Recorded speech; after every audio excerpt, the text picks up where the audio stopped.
Hello YouTube. I just want to show you how I wrap the grip of my Glock with bicycle inner tube like that.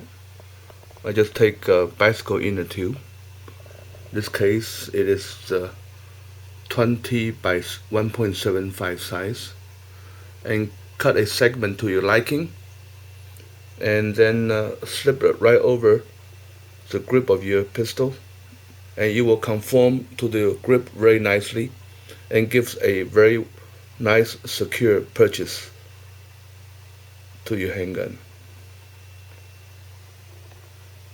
I like it so much I do it for my hatchet also. Here's my Husqvarna Swiss hatchet,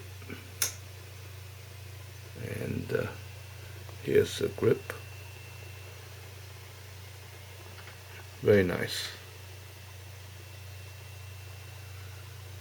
I'm sure it will work for almost all handguns and hand tools.